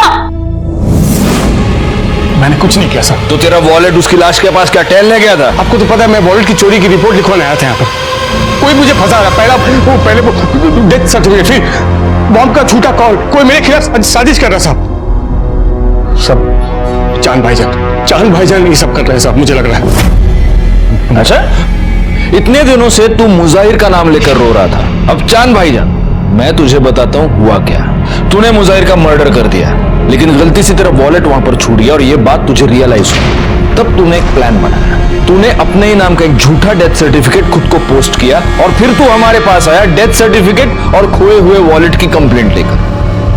और उसके बाद तूने बॉम्ब का झूठा कॉल भी किया। आप लोगों ने इतना मुझे मारा, अब खुद को मार खाने के लिए खुद को क्यों फंसाऊंगा साहब? अरे मार खाया, लेकिन खून के इल्जाम से तो तू बच जाता। ऐसा है ना, बहुत शाना है तू असलम। तू यही साबित करना चाहता था कि तुझे फंसाया जा रहा है। मेरी बात का यकीन कीजिए साहब, सच में मैंने कुछ नहीं किया। बोलेगा, तू सच बोलेगा। शिरके चौपायाला। सर मुझे की पीएम रिपोर्ट देखो जरा। सब पहले तार से इसका गला खींचा गया, फिर ईंट जैसी किसी चीज से इसके सर पे वार किया गया, जिसकी वजह से इसकी मौत हो। इस मुजाहिर की दुकान कहां पर? परेरा मार्केट। एक काम करो, इसके दुकान से ये पता करो कि उस दिन ये कहां जाने वाला था, किससे मिलने वाला था, इसकी किसी के साथ कोई दुश्मनी थी क्या? और एक और काम करो गायकवाड़, असलम और मुजाहिर दोनों की कॉल लोकेशन निकालो और उस चांद के बारे में भी पता करो। सर, तुम्हारे साहब कहाँ है? कुछ बता कर नहीं गए साहब, बोले कि 10-12 दिनों के लिए कहीं जा रहा हूँ, तब तक दुकान संभाल लो। तुम्हारे मुजाहिर साहब और असलम, इन दोनों के बीच झगड़ा था ना? हाँ साहब, असलम भाईजान के साथ तो पंगा था ही, इधर चांद भाई के साथ भी कुछ सही नहीं चल रहा था। चांद के साथ? हाँ साहब, मुजाहिर भाई के जाने के 2 रोज पहले चांद भाई यहाँ पर आए थे। बस चांद भाई, एक सौदा पक्का हो जाए फिर तो चांदी ही चांदी है। अरे इंशाल्लाह मेरे भाई, जैसा सोच रहे हो बिल्कुल वैसा ही होगा। भाईजान परसों माल लेने जा रहा हूँ, तो कुछ पैसों की जरूरत है। देखिए अभी तक मैंने कुछ कहा नहीं, इतने महीने हो गए, जो उधार था वो वापस कर दीजिए। कौन से पैसे मुजाहिर? जो आपने 5 लाख रुपए लिए थे वो। बेकार की बातें मत किया करो यार। कौन से पैसे हैं तुम्हारे 5 लाख? अरे जो 5 लाख रुपए आपने हमसे उधार लिए थे। अच्छा 5 लाख, लेकिन भाई असलम का भी तो तुम्हारी तरफ हिसाब निकलता है ना, तकरीबन 5 लाख रुपए। देखिए मेरा और असलम का हिसाब अलग है। अलग कैसे हो सकता है भाई, सगा भाई है मेरा, और पैसे का हिसाब अलग अलग। देखिए आपकी और असलम की भी दूरी बनती ना। यहाँ देखो, सगा भाई है मेरा, खून का रिश्ता है, नहीं बनती से क्या मतलब? और वैसे भी देखो, तुम उसके पैसे दे दो, मैं तुम्हारे पैसे दे देता हूँ। लेकिन मुजाहिर की फैमिली और चांद की फैमिली तो मिलजुल कर रहते हैं। हाँ तो मुजाहिर भाई का चांद भाईजान के अलावा था ही कौन यहाँ, और वैसे भी वो महीने में 15 दिन तो गायब रहते थे। अब ऐसे में बीवी और बच्ची को एकदम से अकेला नहीं छोड़ सकते थे ना। सर मुजाहिर और असलम के कॉल रिकॉर्ड्स। सर मुजाहिर के नंबर पे पिछले कुछ दिनों से इस नंबर से रेगुलरली कॉल्स आ रहे हैं, और ये नंबर भी असलम के नाम पे ही रजिस्टर है, जो उसने कुछ ही दिनों पहले खरीदा, और फिलहाल ये नंबर स्विच ऑफ। सर इसके अलावा असलम का ये जो पुराना नंबर है, असलम ने 1 महीने पहले इसकी एक डुप्लीकेट सिम बनवाई, और सर इन दोनों मोबाइल की लोकेशन उसी एरिया की थी जहाँ से हमें मुजाहिर की लाश मिली। इसका मतलब ये पूरा कांड इस असलम ने किया है? सर पॉसिबिलिटी तो है। सर इसके अलावा जब हम मुजाहिर के शॉप में गए थे, तो उसके स्टाफ ने बताया कि चांद ने मुजाहिर से कुछ पैसे लिए थे, जो देने से इनकार कर रहा है। कौन से पैसे मुजाहिर? एक काम करो, इस चांद को बुलाओ, तब तक मैं असलम की खबर लेता हूँ। भाभी जान बस चुप हो जाइए। शहजाद, तुम तो जानते हो ना कि हमारे पति ऐसा कुछ नहीं कर सकते, उन्हें बचा लो शहजाद। भाभी जान सब ठीक हो जाएगा। शहजाद, ए शहजाद, वहां क्या गुस्सा हुआ, बाहर निकल। क्या भाई, कितनी बार समझाया है तुझे कि दूर रहे उससे? इस औरत का साया भी पड़ेगा ना हम पर, तो पूरा का पूरा खानदान खत्म हो जाएगा हमारा। भाईजान बस भी कीजिए, इस वक्त तो आपको उनकी मदद करनी चाहिए। मुझे ज्यादा ज्ञान मत दे, मैं किसी कातिल की मदद नहीं कर सकता, चाहे वो मेरा भाई क्यों ना हो। असलम मेरा भी भाई है, आप उसकी मदद करें या ना करें, मैं जरूर करूंगा। दिमाग खराब मत कर मेरा। हेलो,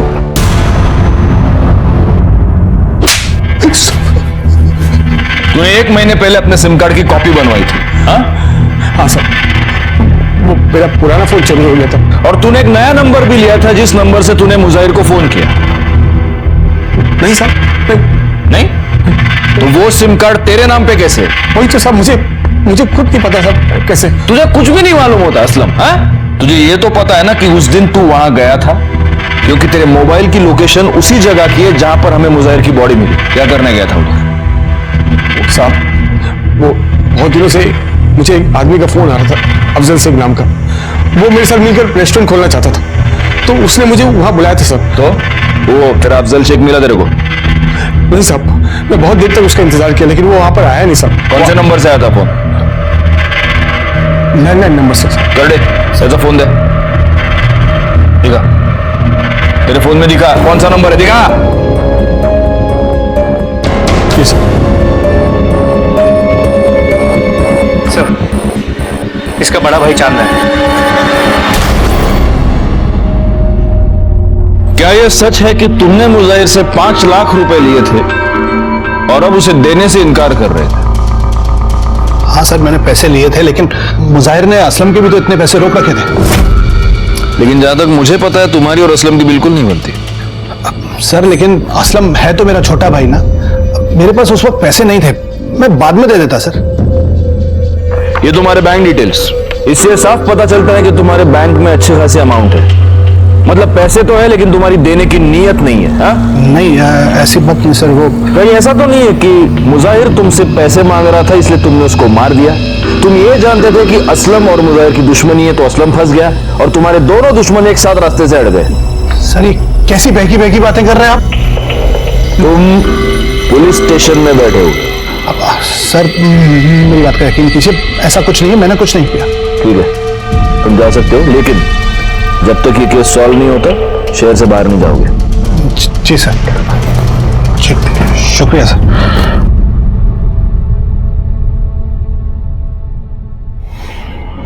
सर असलम का छोटा बहू वाला है, उसकी जमानत करवाने। सब ठीक हो जाएगा, आप ज्यादा सोचिए मत।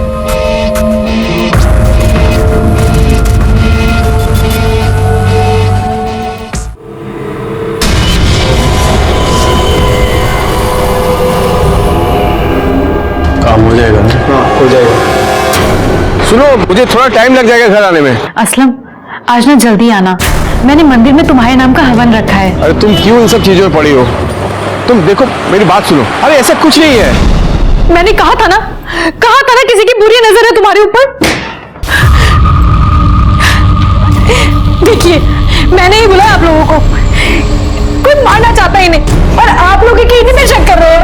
एक मिनट असलम, तुमने हमें वो जो लैंडलाइन नंबर दिया था वो अफजल शेख, वो तो माहिम के किसी पीसीओ का नंबर है। सब सच में मुझे कुछ नहीं पता। अब खुद देखिए, कोई मुझे मारना चाहता है। कैसे हुआ ये सब? साहब हॉस्पिटल के पास ही एक्सीडेंट हुआ। अब वो तो अल्लाह का शुक्र है साहब कि कोई आदमी समय रहते यहाँ पहुंचा गया। बहुत चोट तो नहीं लगी है तुम्हें? कहीं ऐसा तो नहीं कि खुद अपना एक्सीडेंट करवा लिया तुमने? सब अगर मैं मर जाता ना इस हादसे में, तब आपको यकीन होता कि कोई मेरे साथ खेल खेल रहा है। नहीं, अब वो तुम्हारा मुजाहिर तो रहा नहीं, तुम्हारे चांद भाईजान की तो हम तहकीकात कर ही रहे हैं। तो अब कोई और ऐसा है जिसके ऊपर तुम ब्लेम डाल सको? हाँ, मेरा पहला पति पवन मोरे, वही ये सब कर रहा है। तुम्हारा पहला पति? क्यों करेगा वो ऐसा? बहुत ही घटिया इंसान है वो सर, बहुत मारता था मुझे, बहुत पीटता था। गिड़गिड़ाई मैं उसके सामने कि मुझे मेरी बेटी के साथ जाने दे, लेकिन उससे कहा कि अगर चालू को अपने साथ लेके जाना तो वो मुझे डिवोर्स नहीं देगा और मैं उससे और मार नहीं खा सकती थी, इसीलिए डिवोर्स पेपर अपनी बेटी को छोड़ के और उससे छोड़ के मैं चली गई। उसके बाद उसने कभी तुमको परेशान किया? नहीं, 2 साल हो गए, हमारी कोई बात नहीं हुई। तो अब अचानक वो ये सब क्यों करने लगा? अगर वो नहीं कर रहा तो फिर कौन कर सकता है? कौन हमारा दुश्मन हो सकता है? उसका पुराना नंबर और पता लिखवा लो। गायकवाड़, इस पवन के बारे में पता करो, जहां पर असलम का एक्सीडेंट हुआ वहां का सीसीटीवी फुटेज निकालो और देखो इस पवन का इस सबके साथ कुछ कनेक्शन है क्या। पापा आराम से खींच रहा है। क्या तू हमेशा भूत बन के घूमती रहती है? हाँ, ख्याल रखा करना अपना। पापा मैं बड़ी हो गई हूँ, कर सकती। बहुत बड़ी हो गई ना तू। पवन मोरे जी भैया। ज्योति को जानते हैं? हो, उसी ने भेजा ना आपको मेरी बेटी को लेने के लिए। वो मर भी जाएगी ना तो भी मैं मेरी बेटी को उसके पास नहीं भेजूंगा। बहुत मरने मारने की बातें करते हैं आप। कहीं सच में तो किसी को मार नहीं दिया? ज्योति के पति असलम पे मर्डर का इल्जाम है और हाल ही में उसका एक्सीडेंट भी हुआ, और ज्योति को लगता है कि ये सब आपने किया है या करवाया है। तो शादी कर ली उसने? अच्छा है, उसे मेरी तरफ से मुबारकबाद दीजिएगा। ज्योति ने हमें बताया है कि पहले आप उसे बहुत मारा पीटा करते थे। सर जानते नहीं आप उस औरत को, बहुत ऊंची चीज है वो। और वैसे भी क्या हो गया अगर पति ने कभी थप्पड़ मार दिया तो कौन सी बड़ी बात हो गई? बहुत बड़ी बात हो गई। चलिए हमारे साथ। देखिए साहब, मेरी बच्ची बीमार है, मैं आपके साथ कहीं नहीं जा सकता। वैसे मैं बहुत परेशान हूं, आप ज्योति से जाके कहिए कोई नया तमाशा ना खड़ा करे। क्या हुआ तुम्हारी बेटी को? मुझे कैंसर हुआ। नहीं बेटा, ऐसे नहीं कहते। कुछ नहीं होगा तुझे, कुछ नहीं होने दूंगा मैं तुझे। ये रही मेरी बेटी की रिपोर्ट्स। अपनी बच्ची को देखूं या उसकी बीमारी को, डॉक्टर, दवाई, हॉस्पिटल, घर, सब परेशान हो गया हूं मैं। देखिए सर, आप प्लीज यहां से जाइए। अगर आपको मेरे खिलाफ कोई भी सबूत मिले ना तो आप फोन कीजिएगा मुझे सामने से, मैं खुद आके मिलूंगा आपको। ठीक है, अभी के लिए हम जा रहे हैं, लेकिन अगर जरूरत पड़ेगी तो फिर आएंगे। पर हाँ, शहर छोड़ के कहीं मत जाना। सर, जहां पर असलम का एक्सीडेंट हुआ था वाकई सीसीटीवी फुटेज।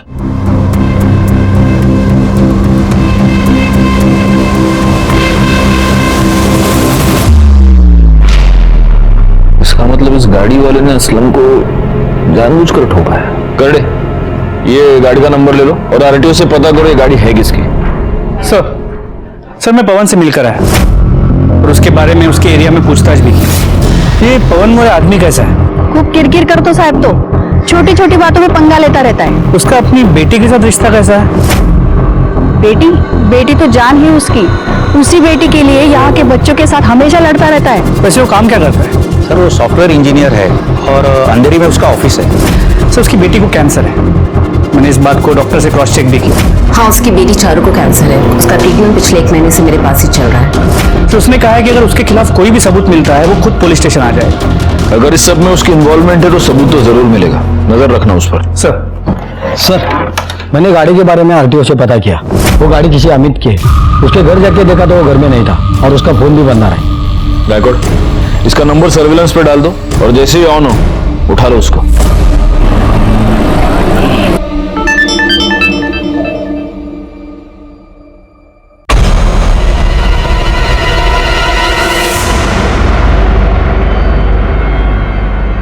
सर वो अमित जिसकी कार से टक्कर मारी गई थी उसका पता चल गया है। तो उठा लो उसको। सर बोल, किसके कहने पे किया? बोल नहीं तो। सर, ये सब कुछ मैंने असलम के कहने पे किया था। तूने कहा था ना अमित को तुझे टक्कर मारने के लिए। नहीं साहब, झूठ बोल रहा है, फंसा रहा है मुझे। तू इस अमित को जानता है? बिल्कुल नहीं जानता सब। तो वो तुझे क्यों फंसाएगा? वही तो मैं बोल रहा हूँ साहब, कोई क्यों फंसा रहा है मुझे साहब? कब से वही तो बोल रहा हूँ आपको, कोई फंसा रहा है मुझे। क्या हुआ, आप कंफ्यूज हो गए? इस केस ने हमें भी ऐसी ही उलझन में डाल दिया था। शक की सुई बार बार असलम की तरफ घूम रही थी और असलम बार बार यही कह रहा था कि उसने कुछ नहीं किया, उसे फंसाया जा रहा है। यह बात साफ नहीं हो पा रही थी कि क्या वाकई असलम ने यह सब कुछ किया था या किसी और ने असलम को फंसाने के लिए यह सब कुछ किया था और वही मुजाहिर का असली कातिल था।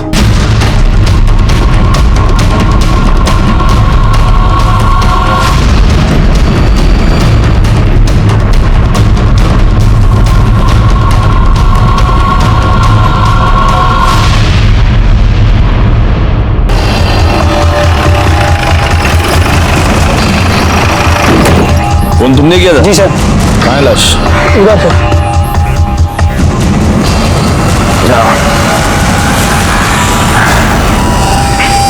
निकालो बाहर। सबसे पहले तुमने देखा था बॉडी? जी सर, मैं यहाँ से निकल रहा था तो बदबू बहुत आ रही थी तो मैंने देखा तो यहाँ लाश था। लगता है किसी जानवर ने इस बॉडी को खोद के निकाला है। जरा आसपास भी देखो, कुछ मिलता है क्या?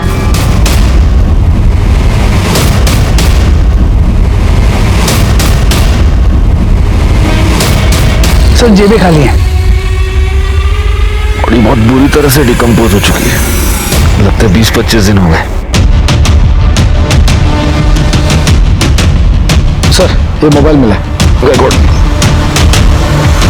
लगता है ये फोन इसी का है, शायद इससे पता चल जाएगा कि ये है कौन।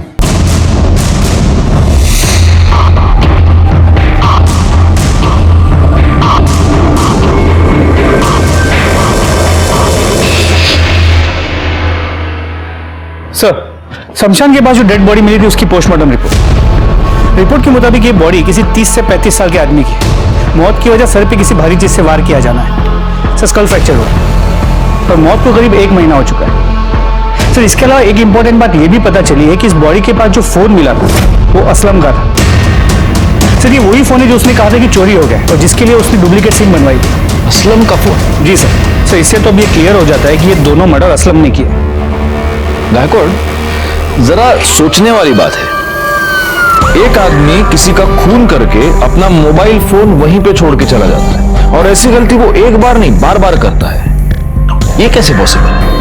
कहीं सच में ऐसा तो नहीं कि कोई असलम को फंसाने की कोशिश कर रहा है? और अगर ऐसा है तो जो असलम को फंसाने की कोशिश कर रहा है उसी ने ये 2 मर्डर्स किए। सबसे पहले तो हमें ये पता लगाना होगा कि ये लाश किसकी है। एक काम करो, जहां पे लाश मिली उसके आसपास के सारे पुलिस स्टेशंस में ये पता कराओ कि क्या पिछले 1 महीने में इस एज ग्रुप के किसी बंदे की मिसिंग कंप्लेंट आई है। हमें ये तो पता चले कि आखिर वो है कौन जो असलम को फंसा रहा है।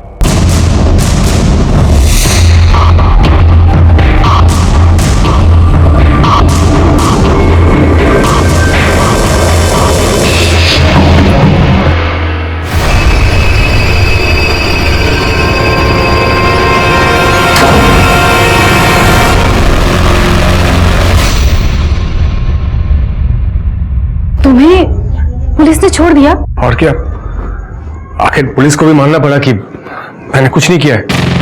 हाँ, मैं तो जानती ही थी कि तुम बेकसूर हो।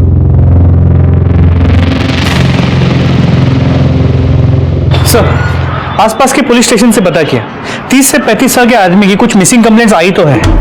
ये जितने भी मिसिंग कंप्लेंट्स आई है उन सबके परिवार वालों के डीएनए को इस लाश के साथ मैच करके देखो, पता तो चले ये है कौन। तो हमें ये भी पता चल पाएगा कि उसमें और मुजाहिर में क्या कॉमन है और ऐसा कौन सा आदमी है जो इन दोनों को मारकर असलम को फंसाना चाहता है। और एक काम करो, असलम के आसपास जितने भी लोग हैं उन सब के बारे में पता करो, उनके कॉल डिटेल्स, उनके सारे रिकॉर्ड्स मुझे चाहिए।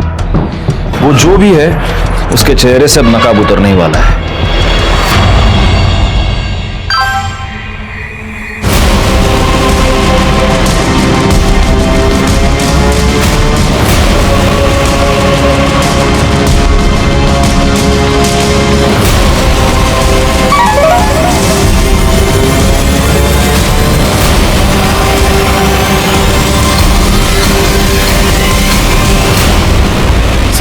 सर, असलम के आसपास जितने भी लोग रहते हैं सबकी मोबाइल लोकेशन रिकॉर्ड चेक किए। सर, जिस दिन हमें लाश मिली थी उसकी 1 दिन पहले ज्योति की मोबाइल की लोकेशन उसी एरिया की।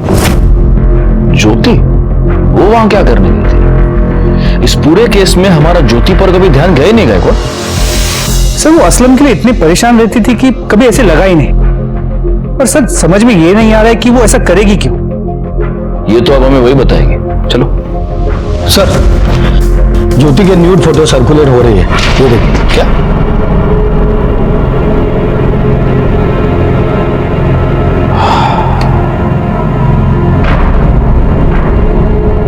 गायकवाड़, ये जो बंदा इसके साथ है ये असलम नहीं है, क्योंकि असलम के यहाँ गर्दन पर, यहाँ पर वो काला निशान है। देखो, इस बंदे के यहाँ तो इसे कुछ भी नहीं है।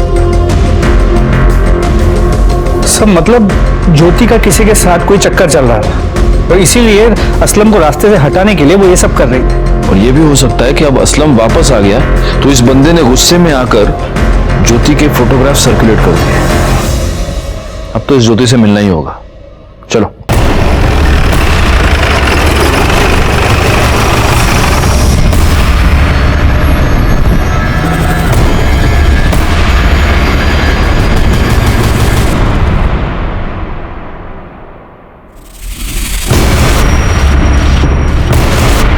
ये आत्महत्या नहीं है, ये मर्डर है। इस छोटे से टेबल पे खड़े होकर ज्योति पंखे से नहीं लटक सकती। इसे किसी ने पहले मारा है और फिर लटका दिया है।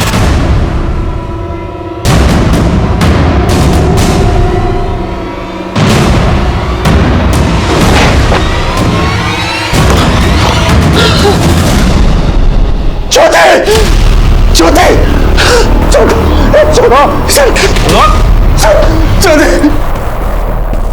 अभी क्यों चौंक रहा है इतना? हाँ? तू नहीं मारा ना उसको? मैं क्यों भला मारूंगा मेरी बीवी को? मैं तो अभी आया सर। कैसे हो गया सर? तेरा मोबाइल दे, मोबाइल दे।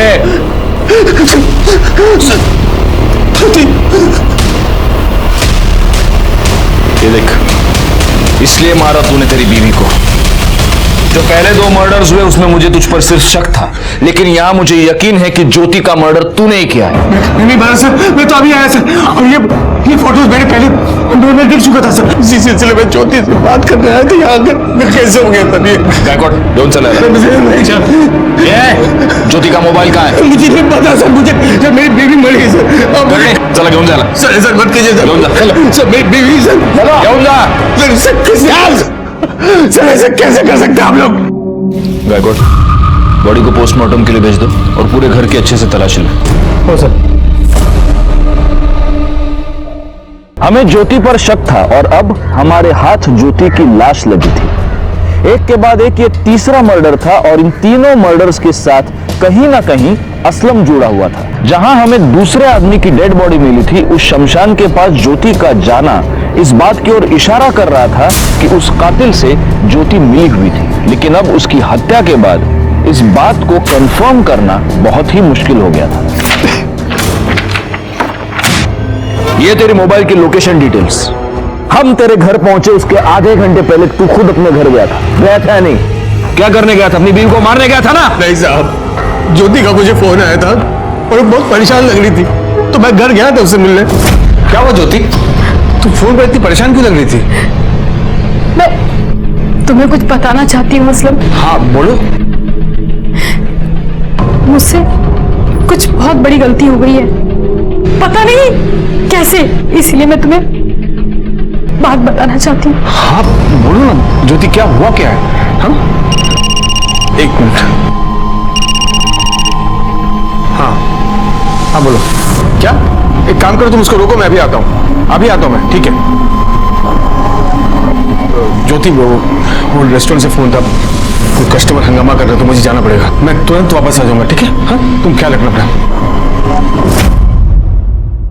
जब मैं अपने रेस्टोरेंट के बाहर पहुंचा तो मुझे वो फोटोज मिले। तो फोटो देख कर मैं बहुत गुस्सा हो गया। मैं घर वापस लौटा साहब। जैसे मैं घर पहुंचा तो आप लोग घर पर थे साहब। मैं उससे पूछ भी नहीं पाया साहब कि उसको क्या परेशानी थी साहब, उसने ऐसा क्यों किया, मैं पूछ नहीं पाया साहब। मुझे कुछ पता नहीं साहब ये क्या हो रहा है मेरे साथ, क्यों हो रहा है, कौन कर रहा है साहब। सब कुछ मैं पता करना चाहता था साहब, ये सब कुछ पता करना चाहता, इसलिए मैंने कुछ जासूस को पैसे भी दिए साहब। काम हो जाएगा, लेकिन कुछ पता नहीं चला। ये सब तेरे बहाने हैं। तूने अपनी बीवी का मर्डर किया और अब तू कहानियां बना रहा है। सब बसों डेवाला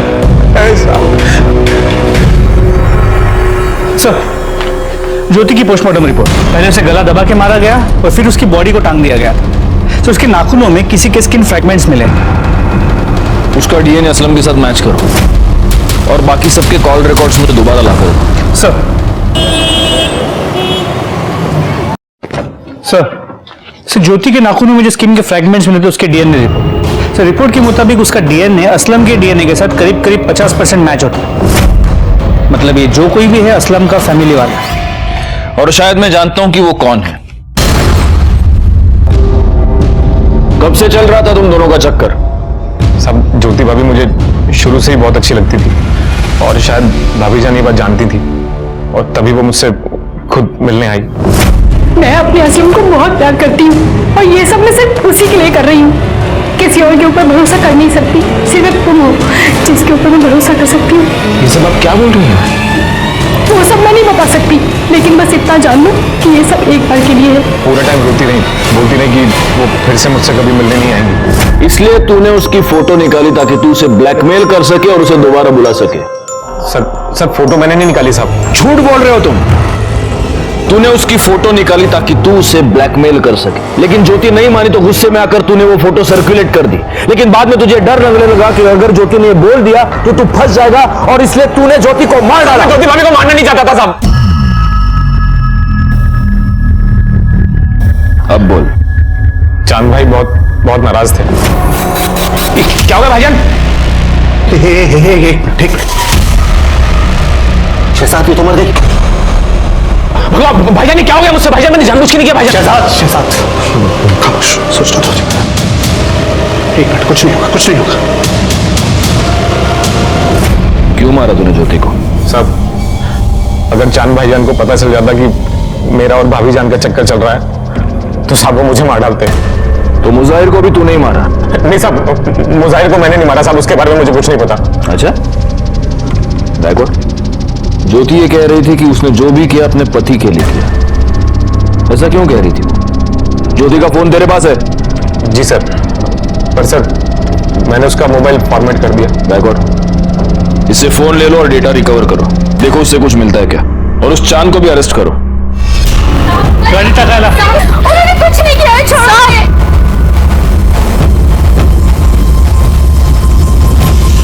सर, ज्योति के फोन का डेटा रिकवर हो गया। उसके फोन में किसी बाबा के मेल्स मिले। इस बाबा ने अपने एक मेल में ज्योति को कहा था कि वहां जाके कलश गाड़े जहां से हमें वो बॉडी मिली थी। अच्छा, इसीलिए ज्योति की मोबाइल लोकेशन हमें उस एरिया की।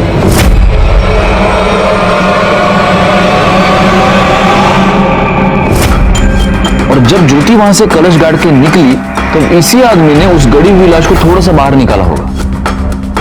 लेकिन गायकवाड़, ज्योति इस बाबा को मिली कहां? सर, ज्योति को बाबा नहीं मिला, बल्कि बाबा ने ज्योति को ढूंढा। पहला मेल इस बाबा ने भेजा।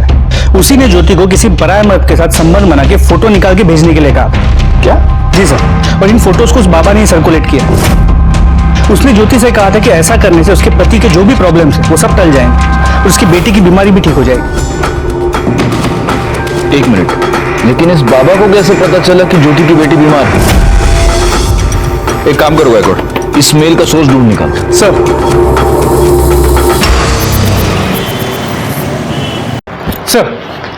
ज्योति को जो मेल्स आए थे काफी डाइवर्ट होके आए थे, इसलिए ओरिजिनल सोर्स का पता नहीं लग पा रहा। देखो, असलम तो ये कर नहीं सकता क्योंकि असलम हमारी कस्टडी में था। ज्योति मर चुकी है और शहजाद और चांद का भी ये कहना है कि मुजाहिर की मौत के साथ उनका कोई लेना देना नहीं। इसका मतलब गायकवाड़, अब एक ही आदमी बचता है।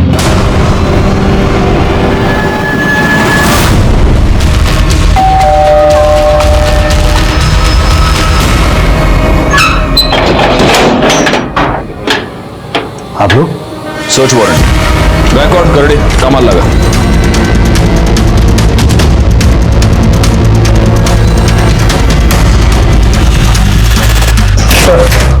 बच्ची की मेडिकल रिपोर्ट। सर बोला ना मेरे घर में आपको कुछ नहीं मिलेगा। सर, इसका लैपटॉप। चलो, यह है तेरे लैपटॉप का डेटा। तू सॉफ्टवेयर इंजीनियर है ना? ज्योति को वो सारे मेल्स तूने ही भेजे थे ना? हाँ सर, मैं मानता हूं, मैंने ही ज्योति को बाबा बन के मेल्स किए थे। तेरी बेटी चारू, उसको कैंसर है ही नहीं। तूने हमसे भी झूठ बोला और डॉक्टर से भी, है ना? हमने लैब से पता कर लिया। हाँ सर, मानता हूं। तो अब ये भी मान ले कि ये सारे खून भी तूने किए। खून? नहीं सर, मैंने किसी का कोई खून नहीं किया। अच्छा, कर दे देवड़िया, बोल रहे, जानता है क्या इसको? हाँ सर, इसी आदमी ने मुझे पैसे दिए थे असलम को उड़ाने के लिए। नहीं सर, सर बता दो सर। हाँ सर, मैं मानता हूँ, मैंने असलम को फंसाने के लिए ये सब कुछ किया। सबसे पहले मैंने असलम का मोबाइल चोरी करवाया, फिर एक अनजान आदमी को मारकर गाड़ दिया और असलम का मोबाइल भी वहीं छोड़ दिया। उसकी लाश को मैंने ज्यादा अंदर गाड़ा नहीं था, ऊपर ही रखा था ताकि लोगों की उस पर नजर पड़ जाए और असलम फंस जाए। लेकिन उस लाश की तो किसी ने खबर भी नहीं ली। फिर मैंने मुजाहिर को अपना टारगेट बनाया, जिसका असलम से पहले से ही झगड़ा चल रहा था। फिर असलम का पर्स चोरी करवाकर उसकी आईडी कार्ड से एक नया नंबर लिया और मुजाहिर को कॉल करके कपड़ों के बिजनेस के सिलसिले में एक जगह पर बुलाया और कहा कि बिजनेस के सिलसिले में बड़ौदा जाना है, और वो मान भी गया। बड़ौदा के लिए ये कौन सी रोड है? क्या हुआ पवन भाई? गाड़ी पंचर हो गई। पंचर? मैंने आप लोगों को असलम के रेस्टोरेंट से फोन करके बोला आपके पुलिस स्टेशन में बम है। ये सब क्यों किया तूने? ज्योति के लिए। अब अकेले जिंदगी कट नहीं रही थी मुझसे। दूसरी शादी करने की कोशिश की लेकिन नहीं हुई। अकेला बाप कब तक एक बच्ची को संभालेगा? मैंने सोचा ज्योति को अगर गैर मर्द से रिलेशन बनाने को बोलूंगा तो थक हार के वो मेरे पास ही आ जाएगी। और मेरे अलावा उसका था भी कौन जिससे वो ये गलत काम करती? लेकिन वो अपने देवर के पास चली गई। इसलिए मैंने गुस्से में उसकी फोटो सर्कुलेट कर दी। तेरे इस चक्कर में तूने अपनी बच्ची से उसकी मां भी छीन ली और उसका बाप भी, और मुजाहिर की बेटी को भी यतीम कर दिया। इसके खिलाफ चार्जशीट फाइल करो। हमारी पूरी छानबीन के बाद हमें यह पता चला कि पवन ने पहले जिस आदमी का खून किया था उसका नाम था विनोद राणे। सबसे बड़ा सवाल यह है कि क्या किसी ने भी इन अपराधों की दस्तक को नहीं सुना? मुजाहिर एक अनजान आदमी के फोन कॉल पर उसके साथ बड़ौदा तक जाने के लिए तैयार हुआ। पवन ने बाबा बनकर ज्योति को किसी गैर मर्द के साथ संबंध बनाकर अपनी तस्वीर लेने के लिए कहा। क्या ज्योति ये नहीं जानती थी कि ऐसा करके वो बहुत बड़ी मुसीबत में फंस जाएगी? अपराध हमेशा हमारी ओर दबे पांव आता है और इसीलिए जरूरी यह है कि हम उसकी दस्तक को सुने। जो ऐसा नहीं कर पाते वो फंस जाते हैं। मैं सीनियर इंस्पेक्टर राजेश यादव आपसे विदा लेता हूं। दोबारा मिलूंगा, तब तक सतर्क रहिए और देखते रहिए क्राइम पेट्रोल दस्तक, क्योंकि मकसद बताना नहीं बचाना है। जय हिंद। क्राइम पेट्रोल के ऐसे ही मजेदार एपिसोड्स देखने के लिए हमारे चैनल को सब्सक्राइब करें